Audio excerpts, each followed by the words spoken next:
Hi, and thank you all for joining us today. We are broadcasting live on the United Public Radio Network and the UFO Paranormal Radio Network, 105.3 on the Gulf Coast and 107.7 FM in New Orleans. Hi, and hello, everyone. I hope everyone is doing well. Thank you so much for joining us today. And as you just heard, you are listening to Ethereal Encounters Unveiled, where you can hopefully discover your truth.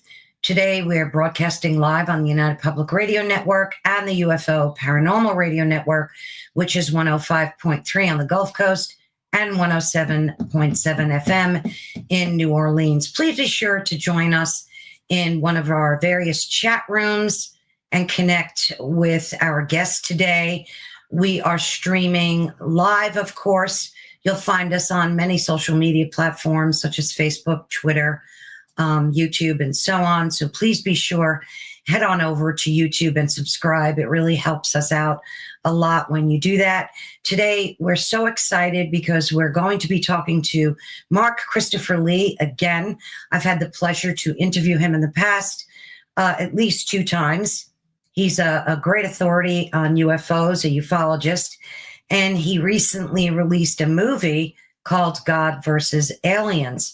And today we're going to be talking about that documentary and ask the relevant questions pertaining to it, especially are aliens a part of God's creation or not? And look at how other religions look at this topic as well. So I'm going to introduce Mark, and I'm going to let him talk about himself.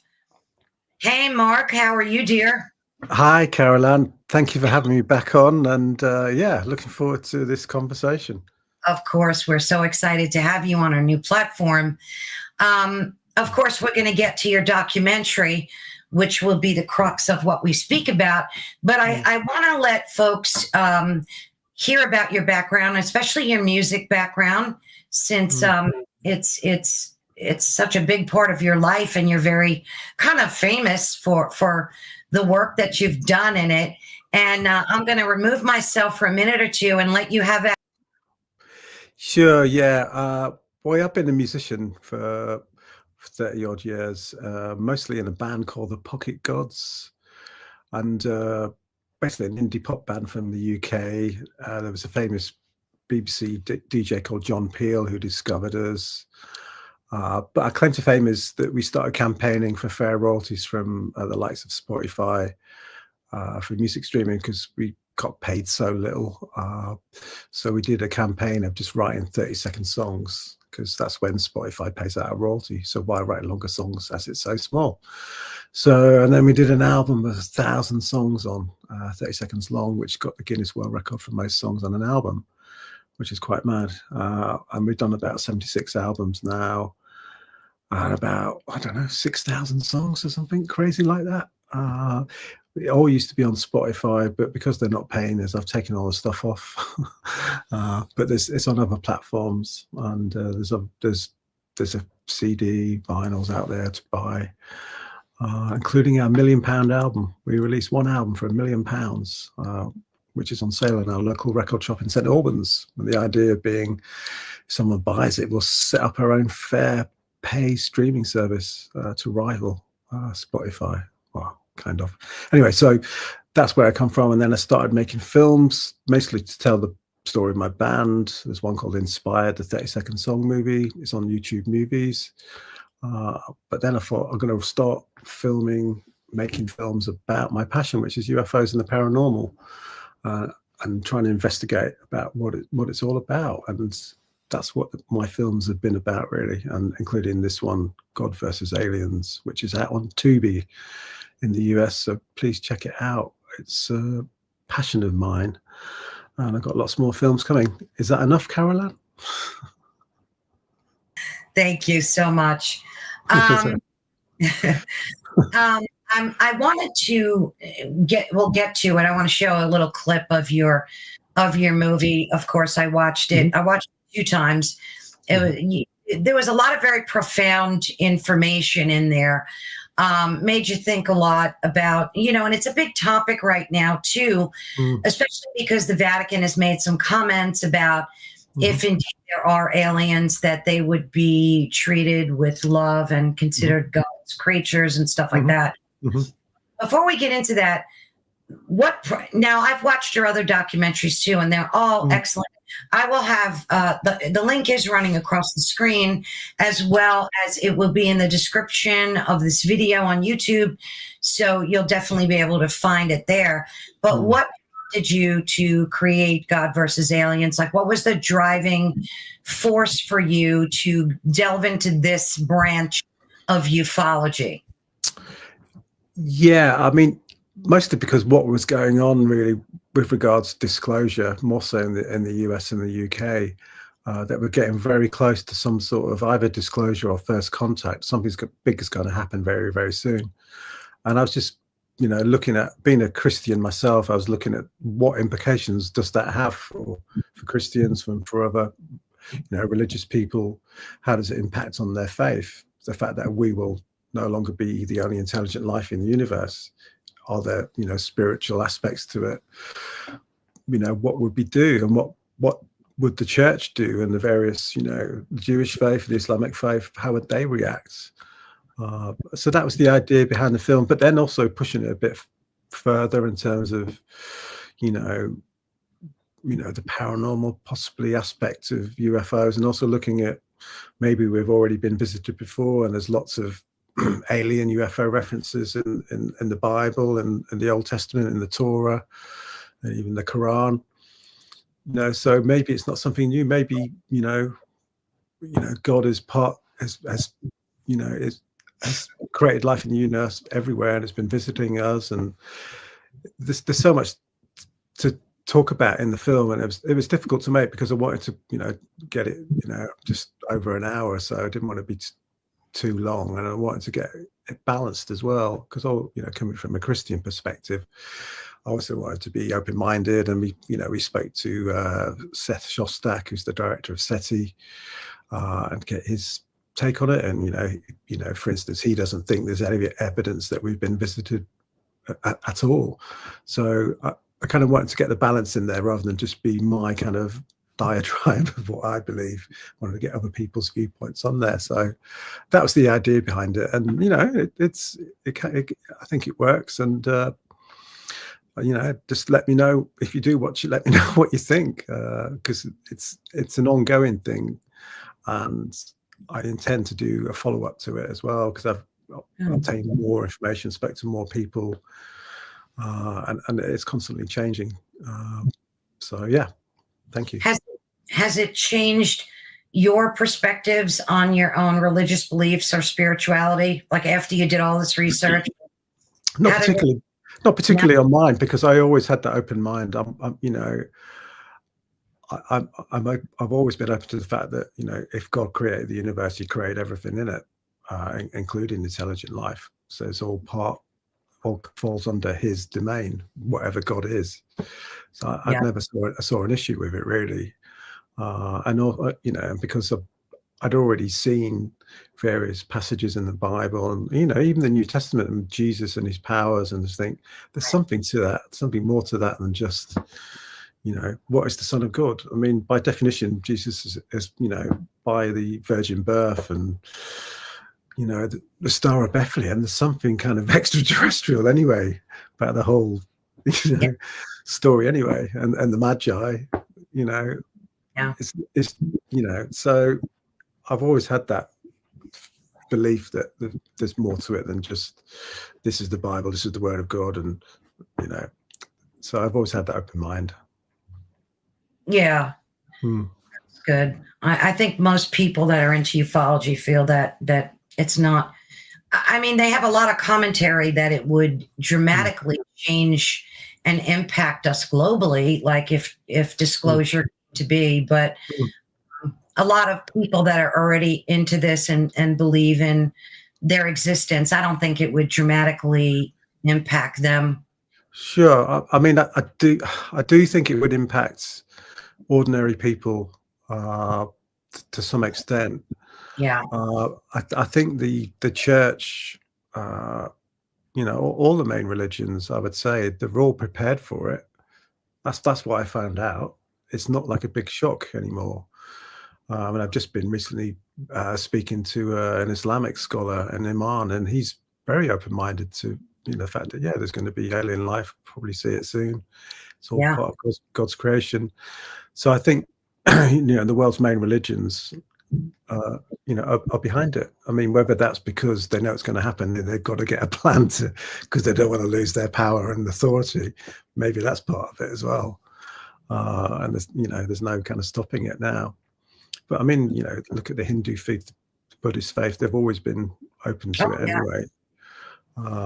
So I just, it's part of my belief system that there's more to life than just physical reality. And that's what I truly believe. And I think there's more to UFOs than physical reality. There's something otherworldly, paranormal, something else about, and people who have these experiences with them, they are like religious experiences. So I think there is a big connection between UFOs and religion.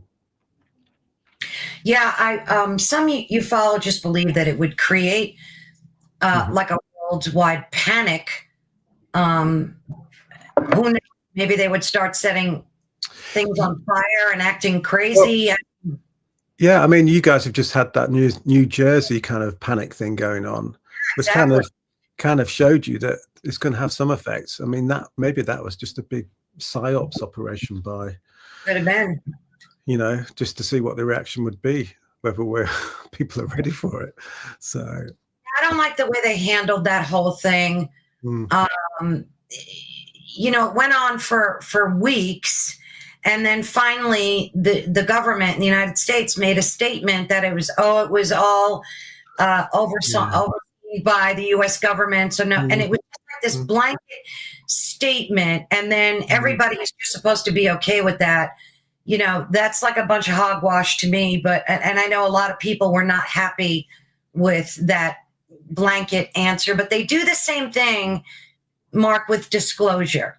It does the same thing. They come out with these very bland, non-meaningful statements. First, they say that there could possibly be life, in other galaxies, and then they come out and say no. It's like a contradictory thing with them. But a lot of ufologists think that if disclosure happens and they do make an appearance, our AI brothers, whatever you want to call them, that it would create a very big sense of panic. Now, maybe not so much in countries like India, where they're already very spiritual, but more like in the Western kind of vibe, those people might. I mean, it is, if we did have some sort of visitation, it's a big event. I mean, the panic would be, who would take charge? Who would be our representatives for Earth to meet whoever? That's the issue you've got, because we're at war with each other. And how would you choose who? Because obviously you'd probably go by the three biggest superpowers, if you want to call them, America, China and Russia. Is that fair? Should it be the United Nations? Probably not. I don't know. I mean, who would it be? I proposed King Charles in my last film, just because it's slightly apolitical, but it's got a bit of authority, who knows? But ufologists think it would cause panic and people wouldn't be able to cope with it. I'm not so sure, to be honest, because the public has been primed for a long time through popular culture. Right. So I think they could handle, if disclosure was there are physical aliens, they've been visiting us occasionally from other planets, physical craft, they're quite friendly, they come and go. I think we could handle that. Thing we couldn't handle is, well, firstly, if they were their intention was, harmful, then that creates a situation. But also, what I think, if the reality is that it's not so simple, ET is not just physical. There's something otherworldly, interdimensional, whatever, something woo-woo about it that's not definable. That's why we can't get disclosure, because they can't go to the public and say, well, there's something here. We don't know what it is. It pops in and out of existence. You know, how can you explain that? It just freak people out. Yeah. I mean, obviously they know a lot more, the governments of the globe, they know a lot more than what they're telling us. But, you know, I personally don't think there'll be, you know, mayhem in the streets. I mean, with the drone thing, people were pretty accepting of it. And a lot of people didn't care. They have their own problems. They need to pay bills and go to work. So like a lot of people had a very nonchalant attitude about it. But I think if like a big UFO just globally started appearing all over the place, we might think it's Project Bluebeam too, which is a possibility. I mean, everybody knows about that. And then on the lighter side of it, I've been seeing a lot of like meme videos of where they make an announcement that, you know, UFOs have landed and people get their suitcases and stand in front of their door like, I want to go too, you know, they want to leave the planet. So I don't think it would be as crazy as some predict. Who knows? I guess that remains to be seen. Now, you've had the pleasure of interviewing Harvard professor Avi Loeb, and he posits in your documentary that extraterrestrial intelligence might choose to interact directly with AI, which I found fascinating. I didn't really think about that concept. They would rather interact directly with AI on Earth rather than with humans. How do you envision this interaction unfolding, and what implications do you think it would have for humanity? Yeah, that was a really interesting interview with Avi Loeb, who is, you know, is an amazing person. He's one of the few scientists that takes this very, very seriously. Brilliant guy. And he's out there searching for signs of extraterrestrial life in the oceans, and he's amazing. So he proposed this theory because it makes sense to me. If there's life, which we know there's going to be life, and I'll tell you about this later, but I've got proof that there is life, life on other planets. You know, if they send, you know, but it's going to be far away. You know, if you're talking a lot of light years away, it's going to take a long time to get here. So it makes sense for them to send a machine, AI, probes, people, whatever you want to call them, rather than biological entities. So it's more likely they were being visited by this. That's probably what the greys look like, greys, because they're not biological as such. They are AI, they are machines. So, you know, he proposed the nightmare scenario that, you know, we're being visited by this AI intelligence, and it's going to form a kinship with our AI rather than us, because it's got more in common. Yeah. So, you know, what that leads to is like their AI communicating with our AI and making up some sort of plan to work together to get rid of humans. Who knows? For an full-scale invasion, possibly. I don't know. I mean, it's a bit of a nightmare scenario, and just shows you the dangers of, you know, of AI and its evolution. But at the end of the day, I don't think AI will ever have soul or consciousness like we have, which is the great mystery of life. You know, no machine is ever going to be able to have that divine spark, which I believe we all have as humans. So you know, there are spiritual implications there, which is why I included in the film. You know, AI doesn't have a soul. Likewise, alien AI wouldn't have a soul as such. But, you know, aliens probably would, because, you know, if they're intelligent life in God's universe, then you have to assume that they have souls. So that sets up another interesting thread about, you know, like the Catholic Church was saying, you know, did Jesus die on the cross for just human souls? We came to this planet to save us. Has he been to other planets? Has God sent other Messiah type figures to other planets of intelligent life? And did, you know, that person then die on their planet as the Son of God to save their soul? You know, it's a bit weird when you think about it.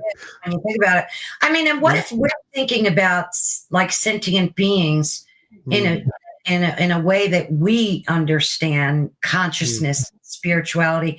What if AI is sentient and conscious, but in a different dimensional way that we can't perceive? I mean, just because we have a certain understanding of our own spirituality, and I think we're very myopic about it. Like, what if AI does have a consciousness, but it's just different than what? Yeah, that's a really good point.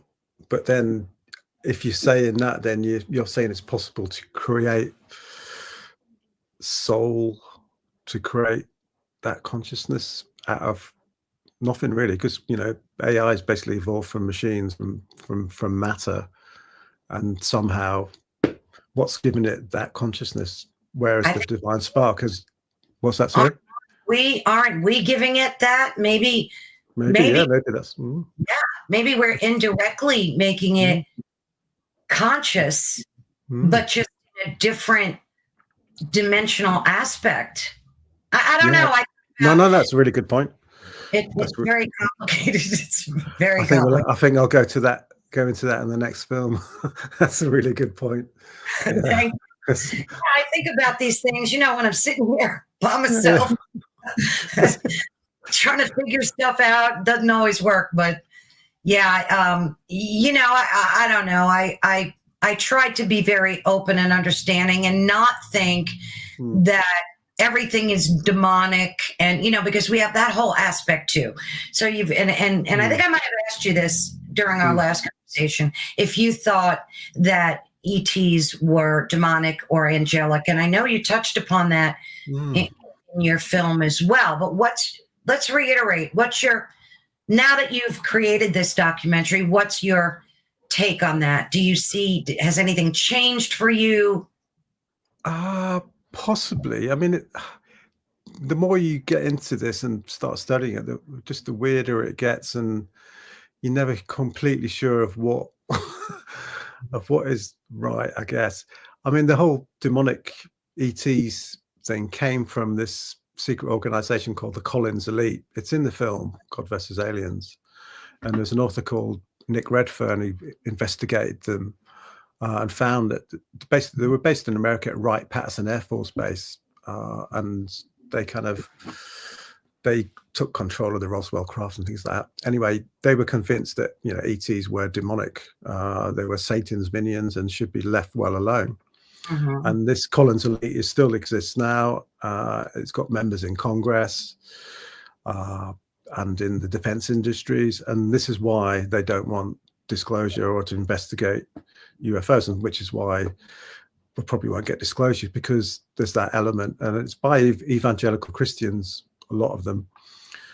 It can't open their mind to the fact that ETs could be intelligent life full of love, God's love elsewhere in the universe, as opposed to being Satan's kind of minions. They just see us black and white. If they're not, off this world, then they must be evil, which I don't believe, to be honest. I don't believe, but I do think possibly that I've had this in-depth conversation with Reverend Daniel Thompson, who's also in the film, an English priest and friend of mine, actually. And we have these long chats about, UFOs and aliens and the devil and things like that. But there's no, because there's good and bad in our world. There's evil. There's good as evil. There's going to be good and evil in an alien world, most likely. If it's God's world, it's been created, there's going to be, evil. There we go. There's a clip coming up. Yeah, I wanted to just give folks a quick preview, if you don't mind. That's great. Because it seems always great to me when God's world gets a little bigger, and when I get a somewhat more true view of my place and my smallness in that universe. And to achieve this by a growing awareness, which I do not find at all threatening as George Wall, a growing awareness that really sinks in that whatever the question of communication is, it is highly, highly probable that we are only one possible such civilization.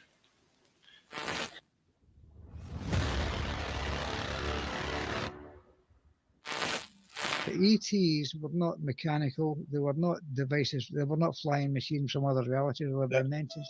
They came from hell. So we haven't found the aliens so far, but when are we going to find them, if ever? And I somewhat infamously have a bet to anybody who's interested that we will find ET, evidence for ET, by 2035, or I will buy that person a cup of coffee. Our AI systems might try to imitate extraterrestrial AI systems because they would be far more advanced. Could aliens actually be from another dimension? So just wanted to review that for you folks. You could see it's very compelling documentary. You know, we had that demonic perspective where someone actually, let me just stop sharing. There's a lot going on with orbs, and they have me fascinated. And I know that you do a lot of work in studying them and trying to substance them as well. Now, in the Bible, there's an orb that's spoken about. I probably will pronounce the name wrong. It's called the Ophanim, or Ophanim. It's in the book of Ezekiel. And it's got center in the eye in the center, like this sphere, and it almost looks like a metal sphere on the outside, and an eye and it's spoken about biblically. Now, when folks are recording these orbs, that's what they're seeing. I'm sure you've seen the footage of that. A lot of it looks very cylindrical. It's got that same type of angelic presence to it. What do you think about that whole connection between this orb mania and this angelic connection? Yeah, I think there is a connection. That you mentioned Ezekiel, it was like described as a wheel within a wheel. That's it. Yeah. It was very, very strange. But that's the way Ezekiel interpreted this, whatever it was, this craft, this thing coming in. That was his interpretation of it at the time. And throughout Christianity, people, saints, Saint Teresa, she saw orbs like manifested. And then going up to, have you heard of the vision of Fatima in Portugal? It was these 3 peasant Catholic children in the early 1900s. And they say they saw the Virgin Mary made an appearance. Okay. But when you actually look at their, what they actually saw, their description, it was orbs. It was like a UFO, basically, what they saw. But at the time, because they were Catholics, and go to church every Sunday, they believed it was the Virgin Mary, and that's what the Catholic Church obviously took over the investigation. And then this vision they had of the Virgin Mary, which was probably orbs or a UFO, gave them a message, and these messages were written down and kept secret in the Vatican for a very, very long time. And I think 3 of the secrets have been released. There's one not been released, and apparently is some sort of apocalyptic message in the last one, which they will never release. So, but it goes to show that, religion has interpreted orbs, UFOs, as spiritual, as manifestations of God or the Virgin Mary or the jinn in Islamic faith. Right. And then you've got the Jewish faith in the Zohar. There's loads of mentions of orb-like manifestations and things like that. So, religion has kind of put obviously a religious slant on these, but maybe we're dealing with something that's not necessarily religious, but is extraterrestrial. But then, at the end of the day, we don't know. But they've seen something, and I don't think it's just made up stories. It doesn't. You had an angelic experience, right? Didn't you have Yeah. I mean, it's quite interesting. My experience, because recently there's a chap called Chris Bledsoe Oh, yeah. who's written a book about UFOs of God or something like that, quite similar to the film title. And he's into the psychic manifestation of UFOs, and that's why I heard of him through Jake Barber and all this thing that's going on. But he's had some sort of vision of this lady that appeared to him and gave him a message and things like that. And that just reminded me when I was a child, I had this woman's face appear on the wall.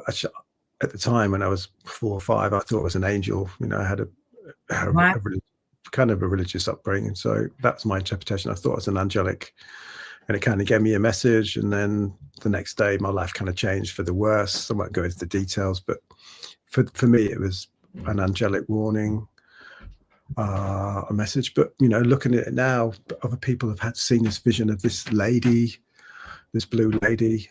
I'm thinking maybe it's all connected. I don't know. Oh, yeah, it's interesting. I might have a look at it in the next film.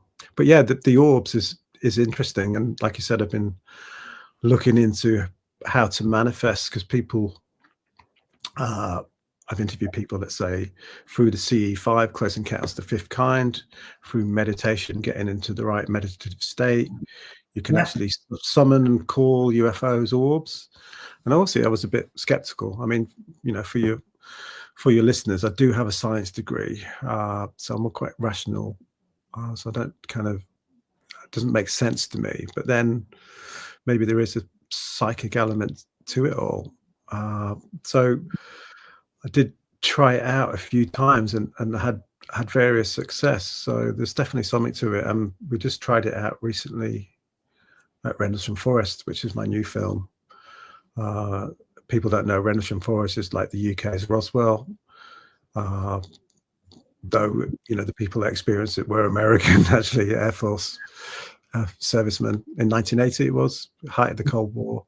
Some sort of craft allegedly came down and landed and scared the living daylights out of these American servicemen stationed at RAF Bentwaters as part of NATO troops.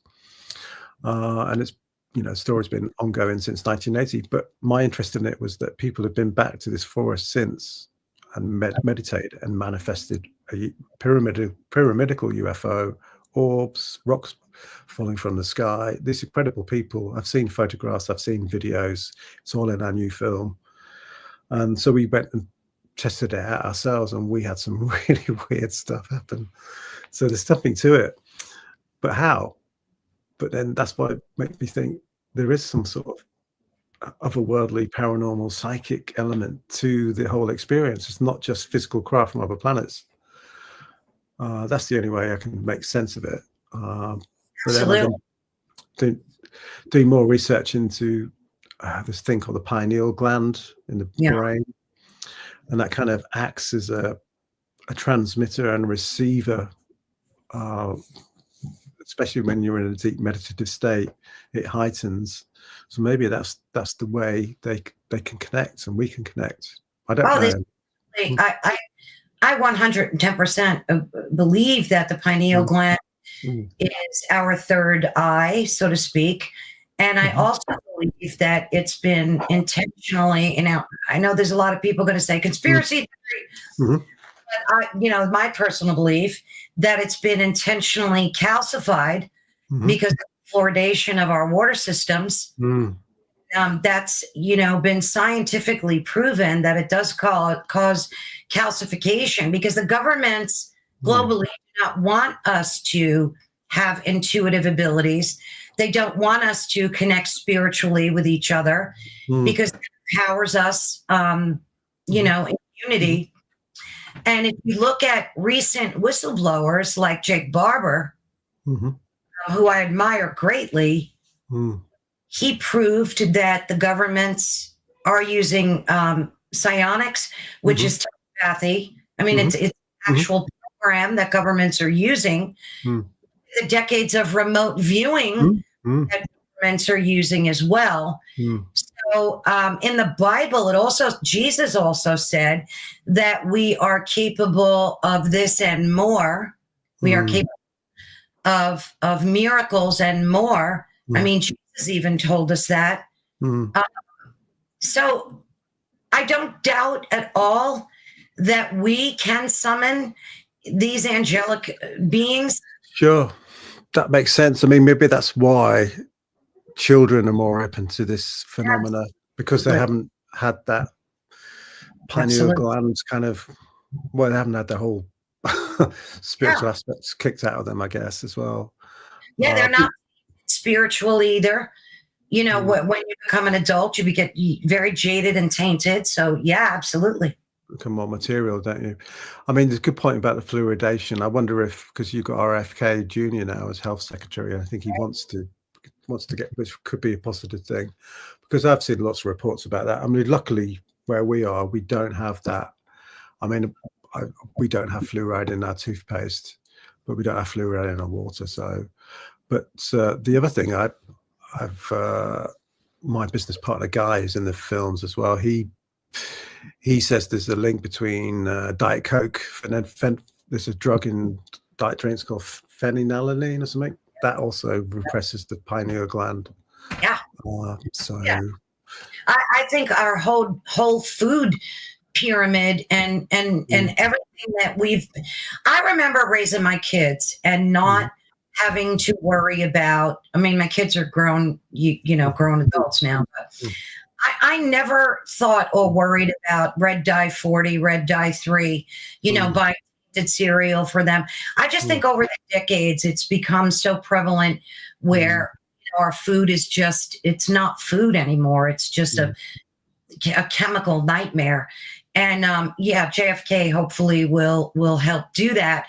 There are ways that I've read that you can decalcify your pineal gland. Okay. And it does take a lot of work. It involves meditation, certain dietary aspects too. I did an investigation to see if I could get fluoride out of the water in my home, and the system is like $6,000 to install, maybe more. So see, I think all of this stuff is very intentional. I think intentionally done, but I don't know. Yeah, I mean, it's interesting you say that, because people like David Icke, who people dismiss as a conspiracy theorist, and some of his stuff is a bit too far out for me, but he does have some interesting things to say, and I think he's spot on with this. They want to keep us, keep the truth hidden and keep us down, so we don't raise our vibration, or Yeah, all you have to do is look back at what Rockefellers did to the educational systems here, and then what they did to the pharmaceutical industry. Petroleum.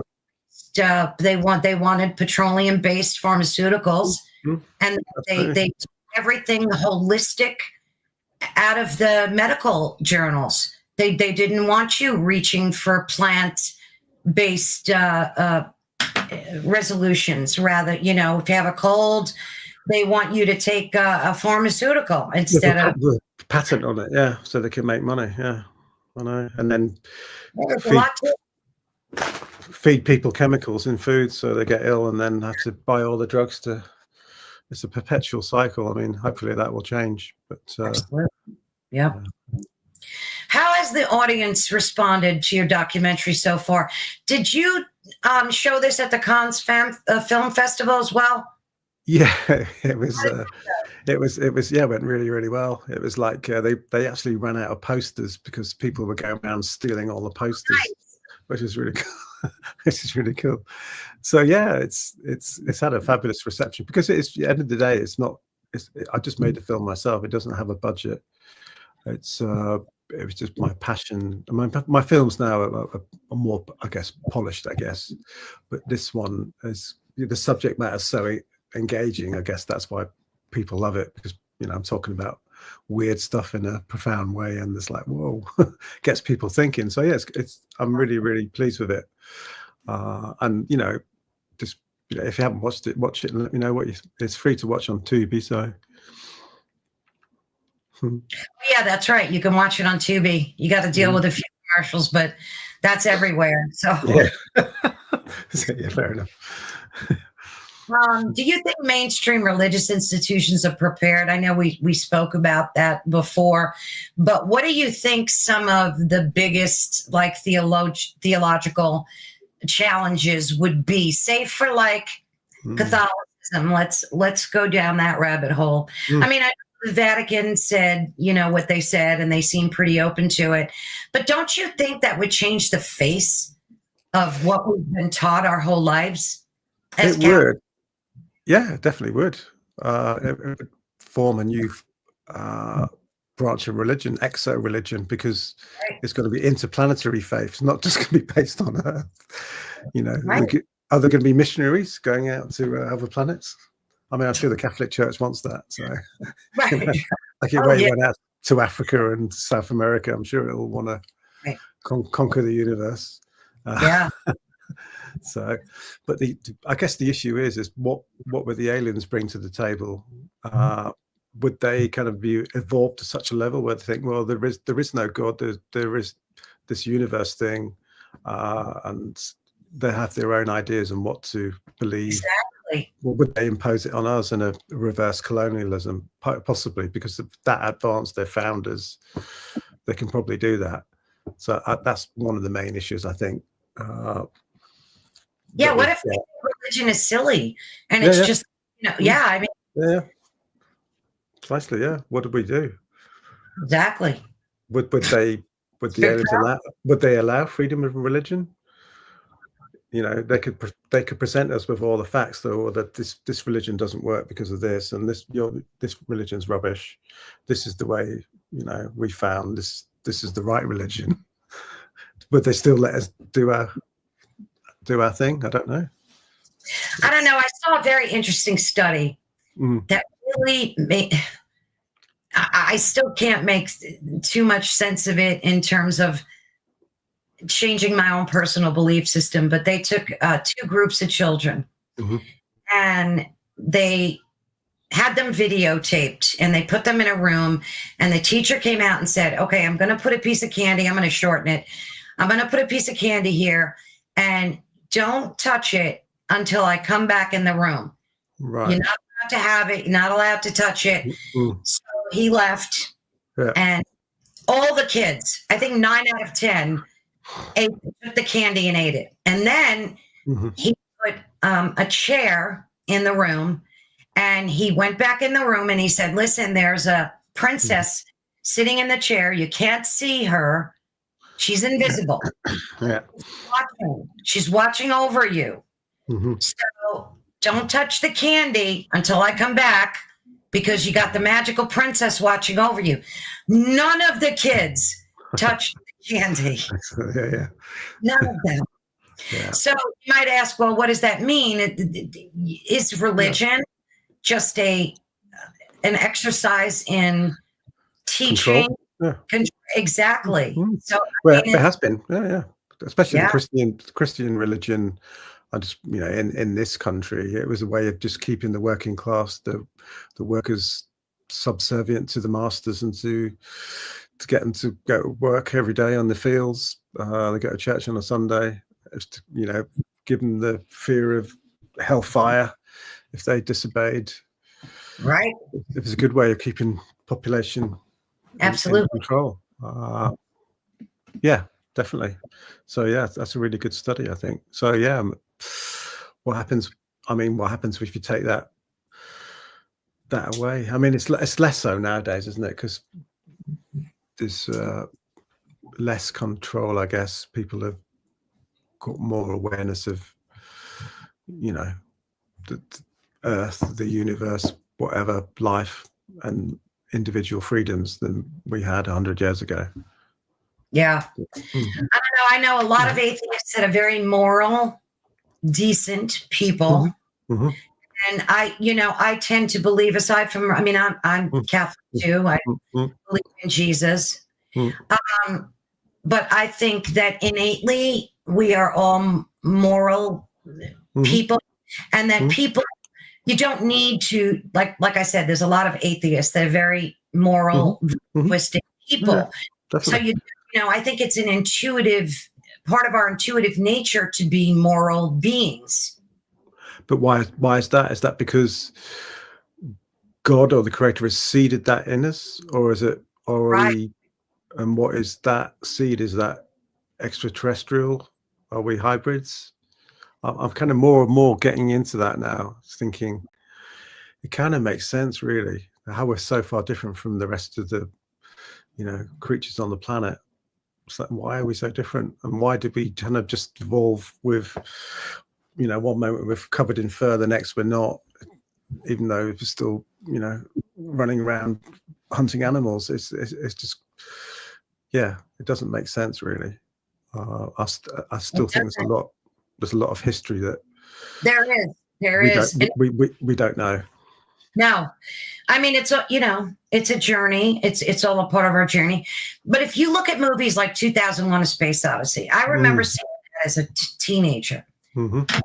And when you look at it today, you see it through different perspective.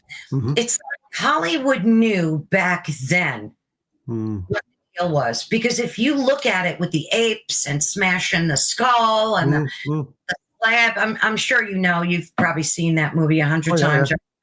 Yeah. It was a tell. That movie was a tell of our evolutionary and spiritual growth and where it's going. Because at the end, you see the rebirth, the baby in the universe. I mean, it's crazy when you watch something so many decades later and how you just see it differently and you get a different understanding of it. Absolutely. Yeah. I mean, that was Stanley Kubrick, who actually used to live just not far from where I live in St Albans in Hertfordshire. So, but yeah, you are right with the monolith coming down. I mean, you guess you assume that's extraterrestrial, or is it something else? The fact that it's a weird monolith has some sort of effect on the apes that leads them, to discover weapons, and then how to. I heard that wasn't AI, it wasn't extraterrestrial. It was a symbol of human intelligence, because it happened right after they started eating meat and the brain started developing and growing. That was a symbol of the spark of human intelligence. Right. And now it could have been divinely given by God. But a lot of people think it meant, it was some kind of UFO thing. It was an alien thing. No, it symbolized how man got that intelligence at that moment and started evolving into man from ape. It's crazy when you think about it.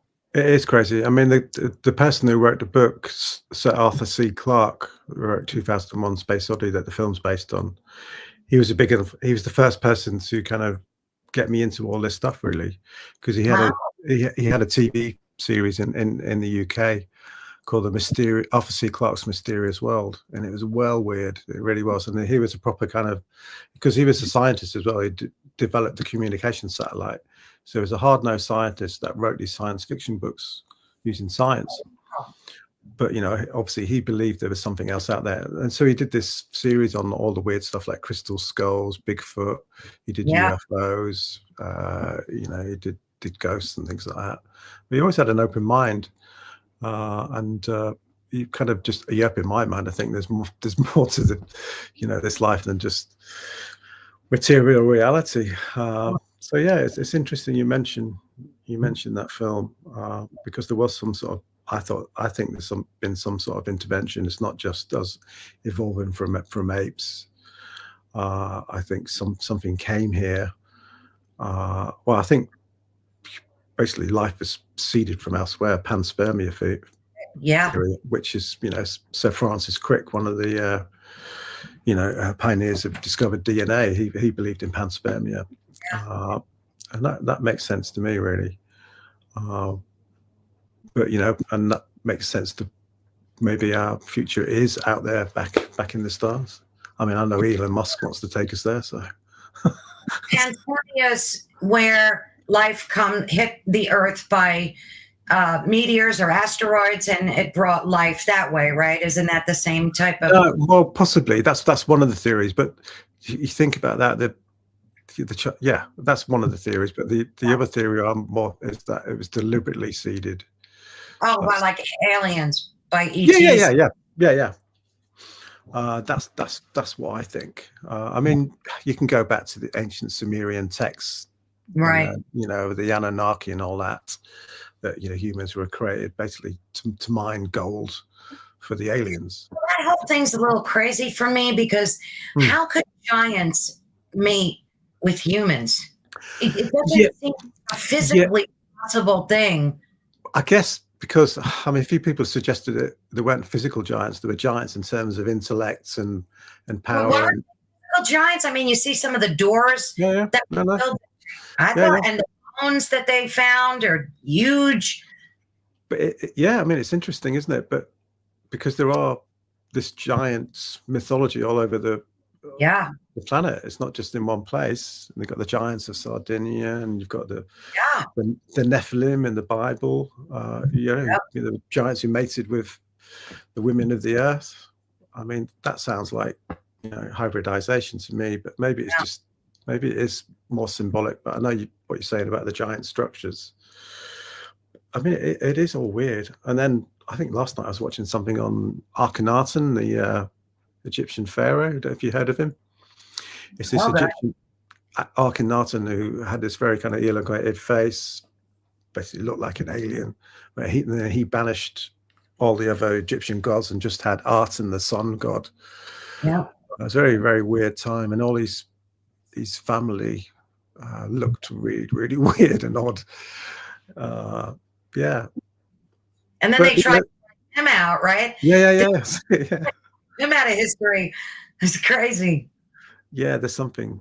Yeah, I mean, there is a lost part of history, which is what Graham Hancock goes on about. Right. There is, I'm sure there's been really advanced civilizations a long time ago. Maybe even at pre-Atlantis civilization that roamed the world. Possibly.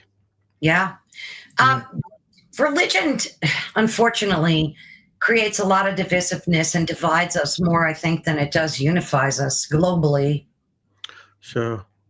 What do you think? How do you think that would change with disclosure? That's a good question. I guess it would give us a kind of common focus that there's life that's alien, and we've got more in common with each other than we think might unite us, I guess. Maybe it would, or maybe it wouldn't. It's because you are right. It's like what if the Creator gave us religion and gave us this kind of power to believe, but all it's done is, it does give people hope, but at the end of the day, it's just been an effing mess, hasn't it? Really, it really is. It's if we had one global religion, I could, it would make so much more sense to me. I could never understand why we have so many different religious beliefs, and why there's so much hate and war when there's an opposing belief system against it. Like, it could be any two religions knocking heads. I mean, I don't want to get into too much about that, but I don't know. And then if you bring aliens into that scenario, what does that do? Does that nullify all religions? Yeah, pacify them, maybe. I don't know. It's a really interesting point, because you look at what the benefits of religion as opposed to the all the bad things it's brought. It's like, it's why people become atheists, isn't it? Really? Yeah, I do. It's a good advert for it, really. Yeah. And a good advert for science as well, because but then I kind of go around these things because I've got my science degree, so I've got that kind of rational belief. Yeah. And then I think, oh, there's definitely something like my cat died just after Christmas. Oh, I'm sorry. And but yeah, I mean, he was part of the family. We loved him, and it was, we miss him basically.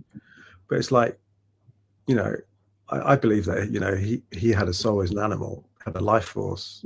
Absolutely. Yeah, and according to physics, energy can't be destroyed or created. Right. He had this energy. There's a lifeless body. The spark has gone. Where has it gone? Right. Exactly. For a cat, for a human. But they have weighed bodies after they passed away, and there's a weight difference. It's ever so minuscule. I mean, they they have special equipment to measure it. So there's something there. There's something there that's leaving when we pass. Yeah, and the fact that scientists have now coming on board that consciousness doesn't reside in the brain; it's separate, right? And that just throws up a whole. I mean, I guess it started with quantum physics, showing the kind of woo-woo side of physics and reality, that it's not, everything's not what it seems, that there's something else to it, and that's what kind of gives me faith that it's not just physical stuff. There's when we die, there's something else. I don't know, my minds are capable of. If you look at quantum mechanics, what did Einstein call it? Spooky action from a distance, or something like that. Yeah, spooky action at a distance. Yeah. Distance. Yeah. How? I mean, and now with CERN doing weird stuff over there, proving that there's more dimensions than we can put, 12. I think it's crazy when you think. So we're so stuck in this three-dimensional world. And everything we see and think and know and taste and smell is all within this realm. So maybe everything we're thinking is so wrong, Mark, in terms of alien life and alien consciousness. Maybe we need to step outside of that, and even God. Maybe the way we perceive God has nothing to do with religion, really, and maybe Jesus explained it that way because at the time that was what people understood. Because biblical stories are stories, and they're teaching tools. I don't know. I'm like trying to piece it all together. Maybe God is our consciousness. Well, Jesus said the kingdom of heaven is within, not without.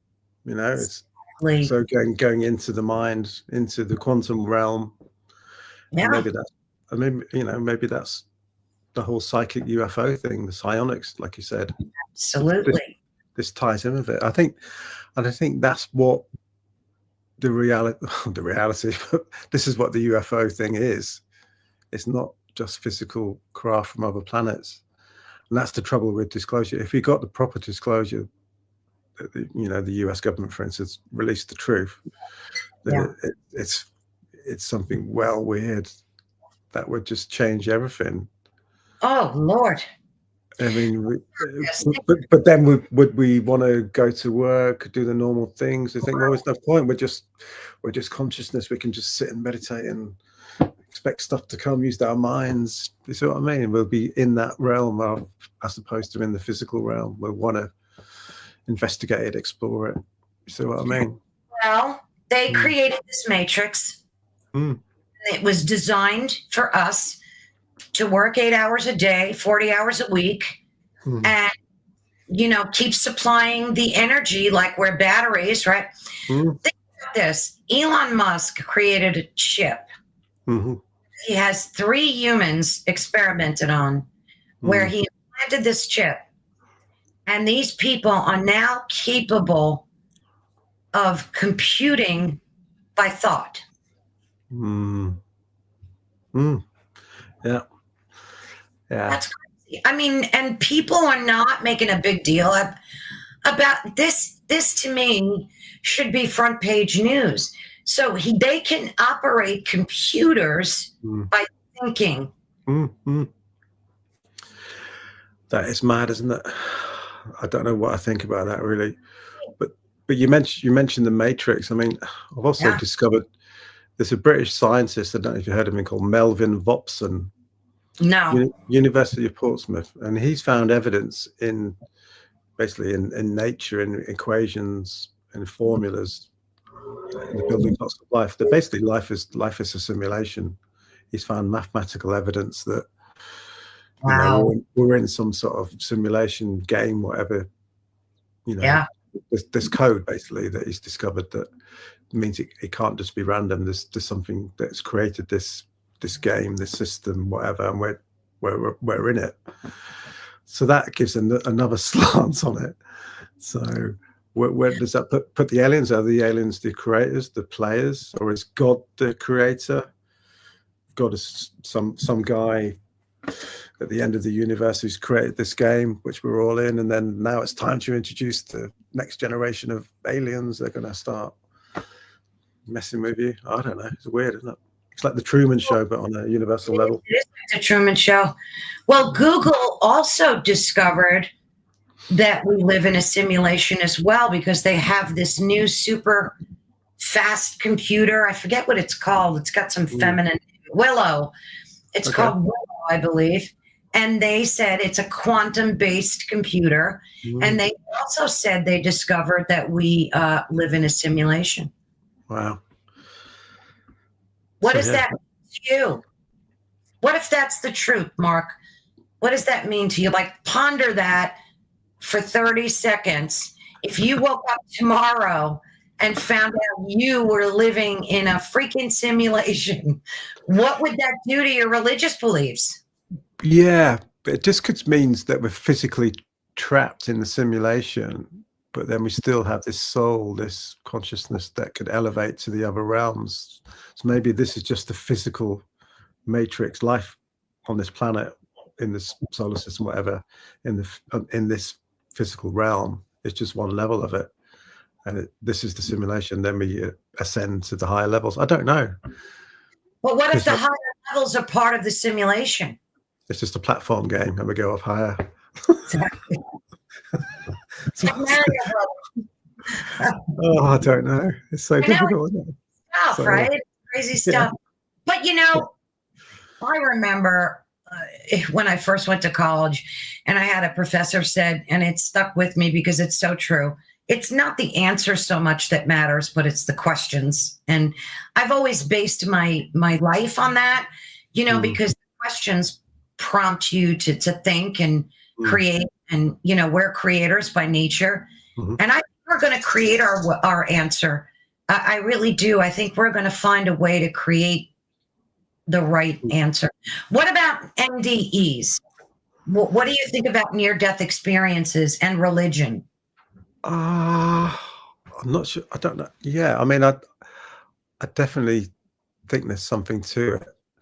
I mean, I haven't had an NDE myself, but I've had an out-of-body experience where I saw my soul, if you will. I was above my body, and the reason why I know it happened is that I saw I was a student at the time, and I saw it was on top of this rented flat wardrobe that I never looked at before, really high up, and I noticed what was up there. I mean, it's only a few minutes, but I was definitely out of my body. And it was really, really strange. So, which is why I think the soul is separate, consciousness is separate, because I've had that experience.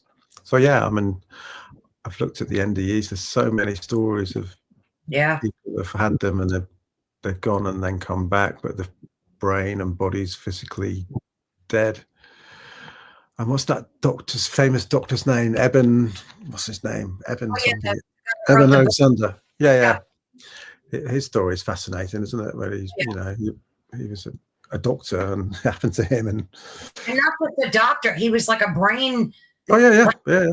Scientist doctor. He was neuroscientist, Neuroscientist, yeah. And his brain was technically dead, but he came back to life, and had a profound impact, and it has a profound impact on anyone who has one of these. That just ties in with my theory that this life force, this spark, it's energy, so it's got to go somewhere. I don't know where it goes. Maybe it goes. on you touch too much on reincarnation in your book. I mean, in your entry. No, I will do on the next one. But it's a really, really interesting subject because Sir Arthur C. Clarke, who wrote 2001: Space Odyssey, in that TV series, he went into reincarnation quite a lot because he actually lived in Sri Lanka, near India, and there was so many really, really good evidence of these children that knew that they were just been, you know, reborn from someone else in this village like 200 miles away they could possibly not get to, and they could give precise details. And that was in, you know, I know it's in their kind of belief system, but there's so much really, really good evidence that there's something to it. And even he decided there was probably more to reincarnation than, say, poltergeists, for instance. There was more evidence. There's kids globally, though, that it's not just Sri Lanka. There's kids globally that have stories where they know exactly who they were in a past life. Yeah, absolutely. Yeah, and it's kids that do experience it more because they're still open to that spiritual aspect. Yeah, that's really, not freaky is the wrong word, but really, really interesting. And yeah, I mean, I'm sure there's some fake ones out there as well, but there is some. There's a lot of conversation, about the presence of ETs, aliens, as being indicative, a sign of the end of days. I've been seeing a lot of that, like on social media. Everybody is like grabbing Bible passages and correlating them to the orbs or think about that. There's a famous passage in Ephesians, I think it is, and Lucifer being the kind of Lord of the Sky and all these flying things around. I think that ties in with that a little bit. And then, you know, you look at the book of Revelation and all the weird stuff going on there, that can be possibly linked to what's going on now. But then humans have always been kind of, especially the evangelical Christians, have always been prophesizing that, you know, rapture, the end times coming soon, but it never does. So I guess one day we'll be proven wrong. but you know, like you mentioned earlier, the Project Bluebeam, one of the theories about that is that Project Bluebeam, where they use special effects, lasers, all that sort of stuff, is one to create a fake alien invasion, but the other is also to create the second coming of Christ. So I guess that could be the possibility. Out of the bag, though. You think it would? Do you think they would still move forward with something like that? Do you think it would be realistic enough that they could pull it off? Yeah, I don't. I'm not on a global scale. I think they'll still use the technology in a more localized scale because, you know, at the end of the day, it's a weapon. And I think that's what a lot of it is all about, especially for the US government. I mean, just look at what the black budget is for the defense, or the billions. I don't know if, you know, I don't know if that'll ever get accounted for, but I'm sure there's, you know, lots of technology that we don't know about. And this is what I've also been researching recently. I've had a really good discussion. There's a professor in England called Professor Simon Holland. He's worth checking out. He used to work for the BBC Science, and he's worked with NASA and things like that. And he's a very credible character. But he's telling me basically, you know, you have to realize with the Manhattan Project since then, the development of the nuclear bomb, you know, the governments, the military wanted to weaponize physics. You know, they got this E equals MC squared, splitting the atom bomb. They want to use this. Wow. You know, we want to use this as a really advanced weapons. And that's been going on. And we don't know the truth of what they developed. And what I found at Rendlesham Forest was that there was a lot of secret research being going on between the US government and Margaret Thatcher in the 80s. And they were developing these really, really advanced systems. And one of the theories is that they were messing around with electromagnetic forces and things like that, and they actually opened up some sort of weird portal, and that's what people experienced at Rendlesham. Was not necessarily a UFO from another planet, but it was this weird portal that had been opened up by this, you know, advanced physics testing. It's really, really strange. But so, yeah, I mean, that's another thing to throw out there with UFOs, is that you've got to realize that there's a lot of dark stealth technology that is way ahead of what we think. And then they're never going to come out and say, oh, yeah, we're just testing a new, this new, you know, because they're not going to say that. They're going to use UFOs as a cover story because that's really convenient. I'm not saying UFOs don't exist, they do, but I finally got to the stage where I think the UFO, orbs, aliens, there's no one answer to it. There's many answers. Yes, and exactly. And they're all right, you know. I totally agree. I totally agree. When you went out to Rendlesham and did a documentary out there, I know you don't have a release date yet, but I'm excited to see that. I know you had some kind of spooky stuff going on. Didn't you try to summon orbs too when you were out? I don't want to give everything away, but no, that's fine. We did, yeah, and we did a CE5, and it was weird because we were warned beforehand that because my my work partner Guy, who investigated with me, he likes to drink, so we would go out investigating. He'll have quite a few cans of Guinness.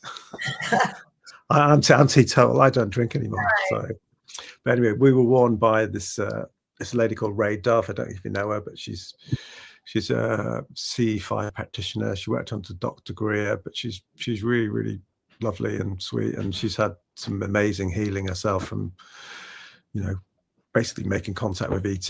So she gave us a load of tips and advice and gave us some protocols. And, you know, she told us not to drink. Anyway, Guy went ahead and drank. When we start, I don't want to give the whole film away, but it's quite funny. Yeah. But we started kind of trying to manifest, and then we kind of had a bit of an argument. I went off and then came back, and it had a weird, paranormal, unsettling event, and we did see orbs, and we had weird sounds that we couldn't, and we tried to investigate it, and it got more and more scary. But we had, you know, we had really high spikes, EMF readings, radiation, just come out from nowhere. It was like being on a ghost hunt. It seriously was. And we weren't looking for ghosts; we were looking for UFOs. And we had dowsing rods. I don't know if you know dowsing rods. Yeah. So we used those, and they were just spinning around like crazy, absolutely crazy. Then there is a portal there. Then, I mean, yeah, quite possibly. And then I'm giving a lot of spoilers away now, but anyway, one of the weirdest things happened. I've got the film finished. I've got an agent in LA. I send it to her, and she phones me up the next day, all panicky. Goes, "Oh God, what's wrong with the film?" Nothing wrong with the film. Anyway, she had this really weird experience while watching the film. This kind of this thing manifest while she's watching the film. While we're trying to manifest the UFO, this thing manifested in front of her, about this size, and it was and in front of her, it was spinning around counterclockwise. It was basically what was like a swastika, but not like the Nazi symbol, but like the ancient Hindu. And it was like spinning around in front of her, and she was well freaked out. It's like, it was like, because she was watching this film, it's like, oh my gosh, maybe we did open something, and maybe it's going to be like anyone who watches this film is going to have a weird... That'd be awesome. Yeah, that would be good, wouldn't it? I mean, it wasn't planned, but it was like... That's like that scary movie with the girl in the well. The Ring. Yeah, The Ring, yeah. It's like that. I thought exactly the same. But oh my God! No one's died though. So that's weird, yeah. Oh, you should send it to me and let me watch it, and then if I have anything spooky, you know, I can go, oh my God, it's definitely something. Yeah, I'll send you the screener over and have a look. Yeah. Oh, I would love to. I would love to see what you make of it. But yeah. So what else do you have brewing in the works there? I know you said you were going to tell us something exciting. Well, yeah, I've just made a new film, a new film It's called UFOs, The Truth Is Out There. Not very original, I must admit. But it's about the whole current drone situation, disclosure in the US, UK, and we're going to investigate the UK's Area 51. Everyone knows where Area 51 in America is, but we found this secret base in the UK, and we got really up right close to it, which is really cool. Quite scary, I suppose. So that's really cool. But I've been contacted by so many people in the UK, especially, who've been seeing these weird drones, but they're not like drones. And it's up near these Air Force bases. I've got so much footage, so we're using a lot of that. And then one of these ladies was visited by a real life man in black. And she told me the story, and she gave me his business. He had a business card. I don't know why a man in black would have had a business card, but I've got this business card, and we actually phone it up on the film. It's quite actually go, oh, I don't want to speak to the man in black. It's quite interesting. So that we found some really weird stuff. And anyway, this professor guy I mentioned earlier, we interviewed him for the film, and he's categorically told me that he's seen proof that basically that Mark Zuckerberg, his Breakthrough Listen SETI program, scanning the universe for signals, has basically found evidence of intelligent life. Proxima Centauri is. There's definite proof that this is true. But they won't go public with it because they don't want to have all the questions about what does it look like, what life it is, and things like that. So they won't go just sitting on it, basically. So Mark Zuckerberg has a SETI program called Breakthrough. It's called Breakthrough Listen. It's been going quite a while. So yeah, basically they found the signal from Proxima Centauri. I think it's from an Australian observatory, and then it was confirmed by various other ones around the world. I know Professor Simon Holland used to work for NASA, so he's been told by someone at Breakthrough Listen that this is true, but they won't go public on it. It's been verified that it's a proper signal, and it's not some sort of misdirected thing from Earth. And it's got such a pattern that it can't be anything natural. It's definitely something manufactured. So it is definitive proof, and this interview is in the new film, definitive, which we're going to go public with, because I think the public should know the truth. Why does everything need to be hidden from the public? Precisely, yeah. It's all bollocks, isn't it? Why have the SETI program in the first place? We're never going to go public with it. I'm going to start using that word. That's so much better. But it is bollocks. It really is. So he's got proof, right? And he's deciding he's the king of all decision makers, of course. So he's deciding that we shouldn't know that there's life on Alpha Centauri or wherever. I mean, Proxima Centauri, yeah. Centauri. This is such BS. It angers me. It really does. Yeah, absolutely. We deserve to know the truth. I mean, yeah, definitely. But it's bollocks. Sorry for swearing again. No, it is bollocks. What did you make of that? And I always get this name wrong. A Maui, Yeah, because obviously I've spoken to Harvey Loeb about it. He was one of the first to suggest that because of the what's the word? The trajectory, the orbit it was taking was elliptical. It wasn't like what we expected an asteroid to be. That he said, yeah, he reckons it probably was plotted. It plotted a course, didn't it? Yeah, absolutely. Yeah, to come precisely around the Earth and out the solar system. Yeah, it was to make it. It would be impossible. The odds of it doing that trajectory, that course. Plus, didn't have an entrail like a comet would, right? No. It was spark off, ice as it's burning through the galaxy. There was no ice trail. I mean, it just seemed like a real. Now they followed it. Didn't it shoot off into the universe? It's like gone now. It's gone now. There's no way of getting any more information. But yeah, Harvey Loeb reckons it's most likely some sort of craft, whether it's Yeah. just a probe or something. Probe, yeah. But it's evidence that, because it's probably come from deep elsewhere, somewhere else in the solar system, Yeah. somewhere else in the universe, another galaxy. Yeah, fascinating. So what are they doing with this information that Mark Zuckerberg has? I mean, you should be wanting to call him up if you could. I mean, how does he become the ruler of what we should know and not know? I don't know. To be fair, I've done my best. I put a press release out, and a few UK papers picked it up. Because as soon as I heard the story, I did an interview and I recorded it. So I put it on YouTube. It's there. You can see it. It's on my Nub TV channel with Professor Simon Holland.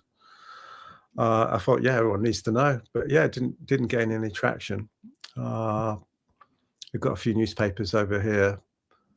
But I expected it to be a massive story. But I guess until it's verified by Breakthrough Listen, I guess that's the issue. I guess it's just, a source, basically, at the end of the day. I mean, I trust the source. And I'm pretty sure it's accurate.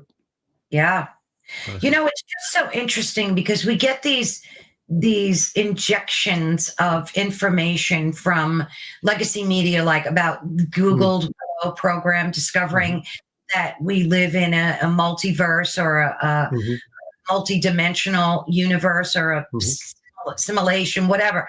And like we read this and then it's like next, and people forget about it the next day. The same thing with the drones. Like there was all this crazy chaos for a few weeks, and now everybody's like, majority of people have just moved on, next, whatever. And that makes me crazy because this is like, I think we're being fed this information knowing that people are not going to make a big deal out of it, like with Mark Zuckerberg. Like you said, that should be a headline story. What is happening? It should be, yeah. There should be journalists queuing up at his doors, release the truth, get the data out there, but they're not doing it. I don't know why. I don't know if there's a cover up. Who knows? Probably. It's so interesting. I had interviewed this ufologist who agreed to do appearances on my show, like at least once or twice a month. Brilliant guy. His name is Cliff Weldon, and he runs a channel called Night Shift on YouTube. You should check it out. He's just he makes so much sense of the unsensical, like when it comes to ufology. And he had an orb experience. He said he was trying to summon them for quite some time. And he went out. The video's on my YouTube channel. I'll put it link in the description for folks that see it. And he was walking his dog and he did psionics. He did his thing, meditated while he was out walking his dog. And these 3 massive orbs came appearing in front of him. Wow. He's got minutes and minutes of video. It blew me away. It blew me away because it's definitely not fake. I mean, it's legit video. And I had asked him, I said, gosh, Clint, after that, how did you feel? Like, what did that make you feel? You summoned these orbs, they appeared. How was that for you? Like emotionally? And his response blew me away. He said, well, it was fascinating, but I went back in the house and the bills got to be paid and the dinner cleaned and the kids got to be taken care of. And I don't know if I would have that same reaction. I don't know. How do you think you would? Well, yeah, because you were saying about why aren't people reacting to these stories that are, exactly. The same people are kind of chained to the material drudgery of the day, aren't they? I guess. Yeah. Not free for, I guess, because you have got bills to pay, kids to feed, and all that. Yeah.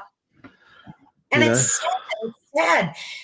To me, it's sad. I don't like that side of human nature.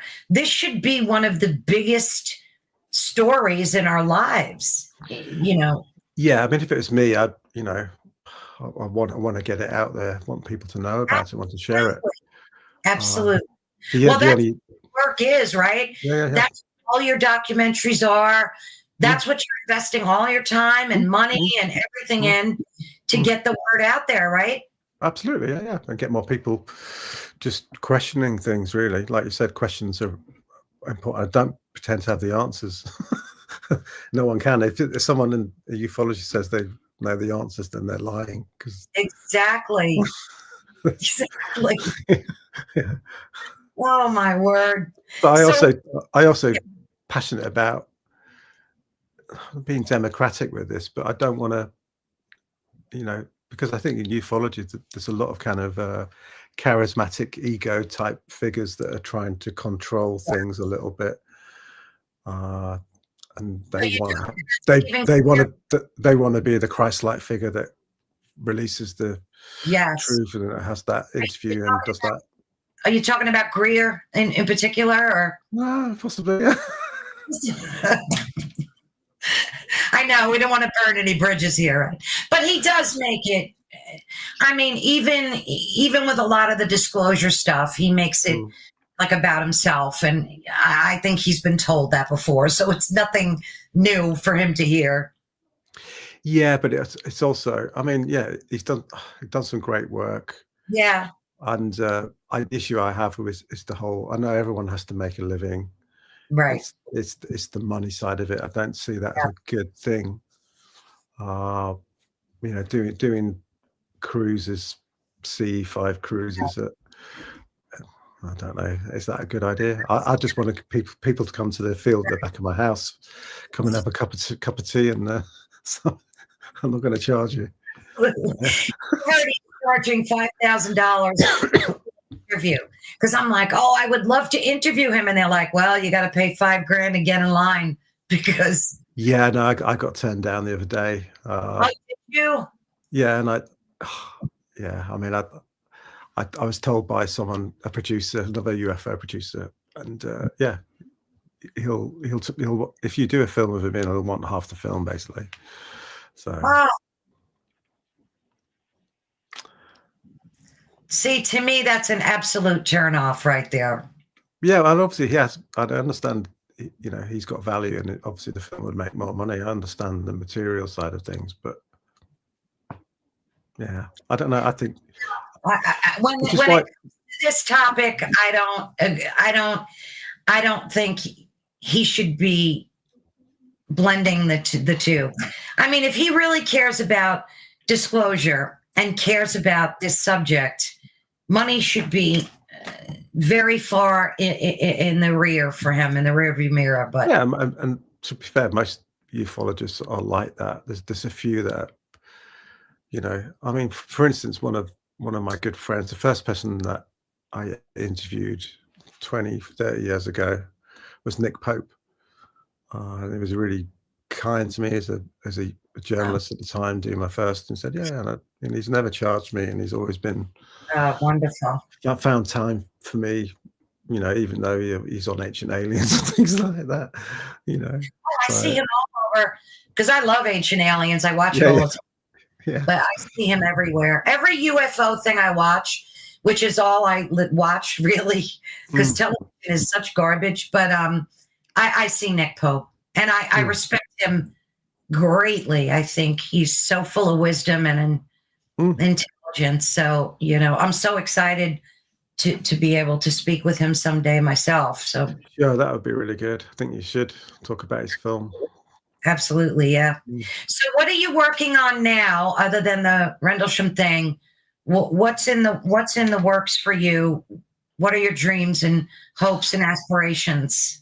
Yeah, I mean, I'm trying to do this this TV series. It's going to be called A UFO Road Trip, and it's basically where me and Guy we go around various locations. First of all, in the UK, we'll go to a stone circle, try and manifest a UFO there. We'll go to this forest where there's English Bigfoot is, try and find the Bigfoot, try and summon a UFO there, and constantly investigating the links between UFOs, the paranormal, and with this whole manifestation arc running through the series.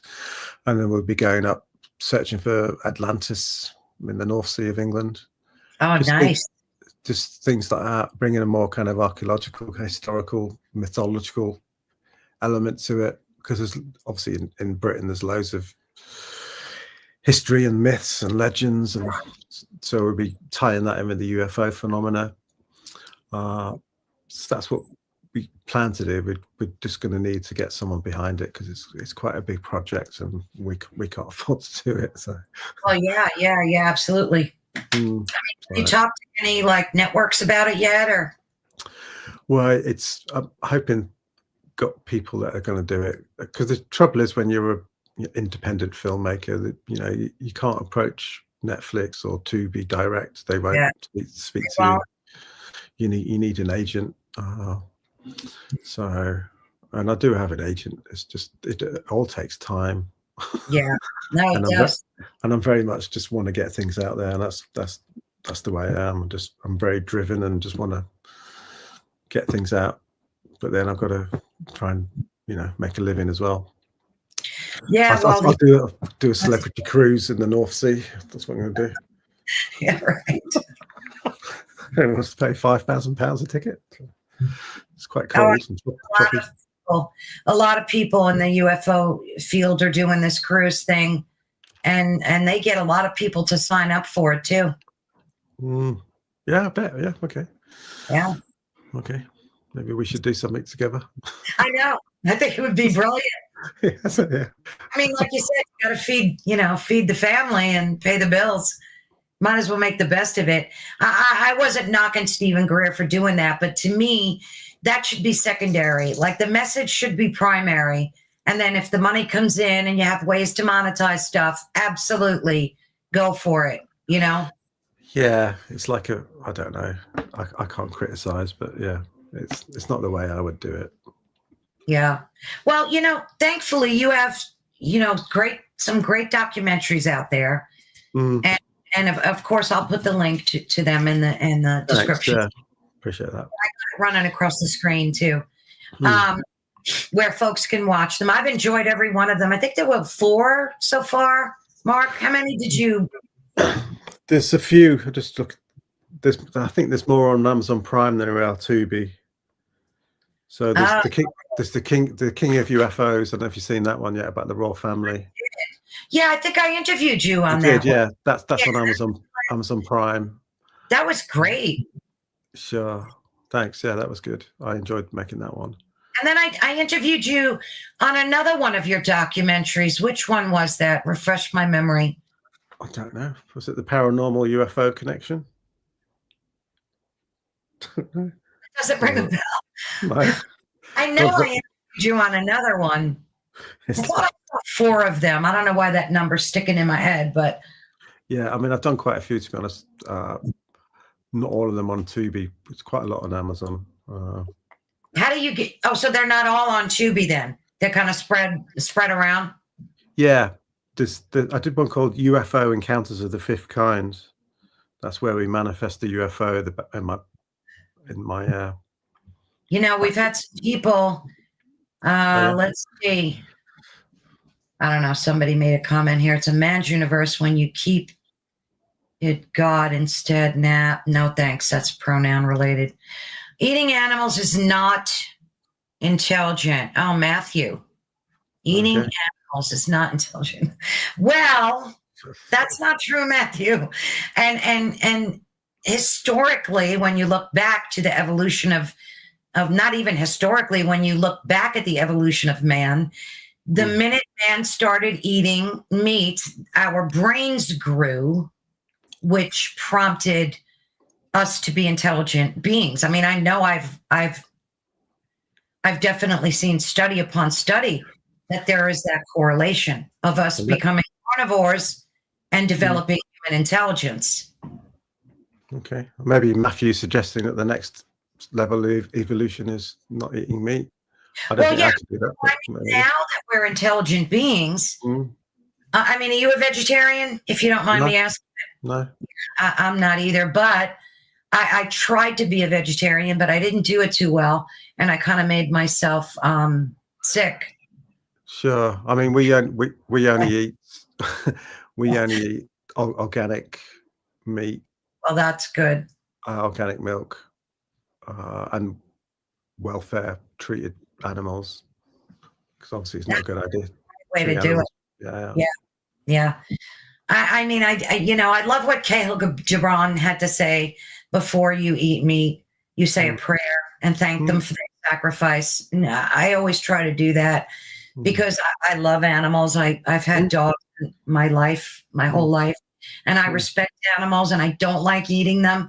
It bothers me. And I don't eat pork. I don't eat veal. The only thing I eat is chicken and occasionally beef. So I'm very about the meat that I eat. So, but yeah, I mean, if you look at the way man developed from into hominid, it was with the onset of eating meat that man developed human intelligence, because our brains grew once we started eating protein. Our brains grew in size and we developed. I often wonder if cave people, the Neanderthal man, had a sense of spirituality. Well, they buried their dead, didn't they? So think about that, right?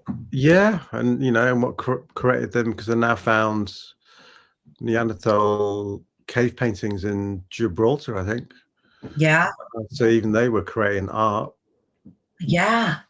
So to have that as well sort of takes them to a different level, rather than just surviving and killing animals. Sorry, Matthew. They were. No one will be liberated from the cycle of birth and death if they don't renounce eating meat. You may be right, Matthew. We don't know. We're just a bunch of cavemen still walking around eating meat. I don't know. That's an interesting point, Matthew. Yeah, it is. I'd like to know if Matthew's suggesting that if we do that, are we going to, when we die, will we elevate to a higher consciousness? Is that what you're saying, Matthew? You're saying it's like, would we go to a different realm if we renounce meat eating? I'd like to know. I'm seriously interested. Yeah, I mean, who knows? It could be. Although I have heard I've interviewed a lot of people that have had NDEs, and one of the things that someone had mentioned was that the light is a trick, and that, how they say go into the light. Well, the light is just the path to reincarnation. Okay. That's right. And that if you don't want to reincarnate, don't go into the light. Okay. So, I mean, I'm just repeating stuff that people that have had NDEs mentioned. So who knows? I don't know. All who denounce meat.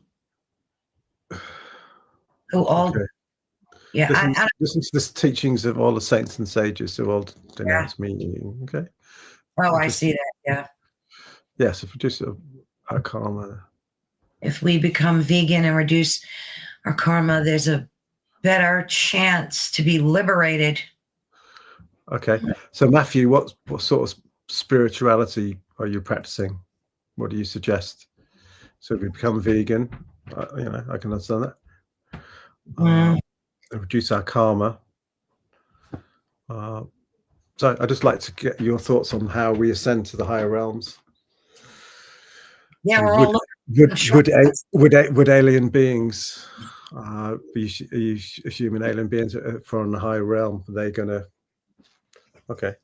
to be eating meat or not? Meditation on the inner heavenly light and sound. Oh wait, yes, if we become a vegan, all right. Meditation. Okay, I like that. So is he talking about binaural beats or listening to some dodgy band called the Pocket Gods? I don't know. That's interesting. Anyway, the perfect living master. That's where I kind of who is the perfect living master? They're going to charge you lots of money, or I'm being cynical. I haven't heard of that. I'll check it out. Yeah. Interesting, though, Matthew. Thank you for messaging. Okay. Yeah. Like I said, meat eating is like a whole, it's a whole nother topic. A true master never charges money. Okay, we should tell Stephen Greer that then. No, I quite agree. If you've achieved enlightenment, then Shouldn't be charging a fee for it. Yeah. Well, like I said before, and I'll say it again, when it comes to something global that, you're talking about disclosure, this is a huge deal. Everybody has different priorities, obviously. I understand his need. We live in a material world, but when you're looking at serving mankind, there shouldn't be a dollar attached to that, the importance of getting that message out there. I mean, no, I quite agree. And obviously, people have got to charge for their books and their films, and I understand that. Right. But yeah, okay. So it's interesting to see what will happen in the next 6 months. I mean, because Dr. Greer has already been saying there's going to be some sort of big disclosure in January. That never happened. Right. But he does that. I mean, he's done that before, right? Yeah, I know. Yeah. It's always around the corner, isn't it? The next big thing. It makes me crazy. And then there's talk of this big kind of asteroid or spaceship coming to Earth in 2030. Don't know. I don't know.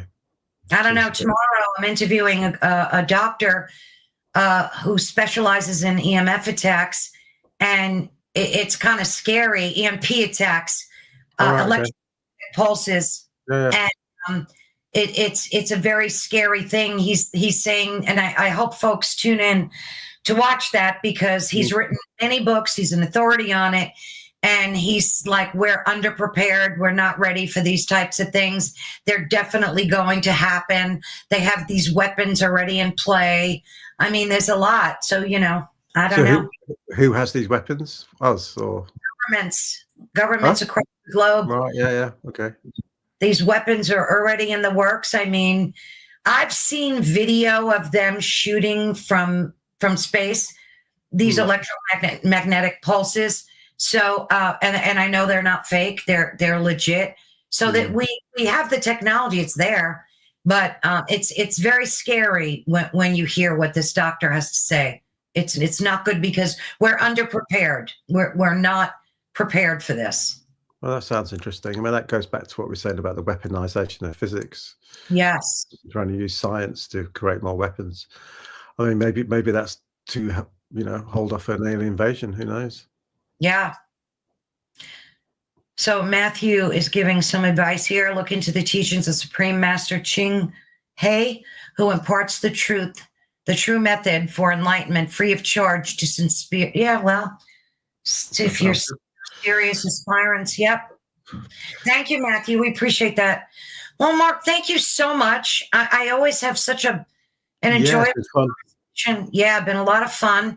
And don't forget to keep me in mind for your Rendlesham when it gets released. Yeah, because we'll definitely be watching for that. And I will be in touch, because we will definitely do this again. Definitely, yeah, that'd be great. Love to. Thank you. Thank you so much, Mark. Talk to you soon. Yeah, bye. Bye. Sorry, I didn't mean to cut you off. You were saying bye, Matthew, right? Right, yeah, bye. I'll see you, Caroline. Off to bed. Right. So thank you so much. That was a fascinating conversation that we had. And definitely check out God versus Aliens. It'll really make you think very differently about this whole God versus aliens, how religions will incorporate the disclosure once it does come to fruition. And again, I will have the links to where you can find Mark's documentaries. So be sure to support him, show him some love, and head on over and watch him.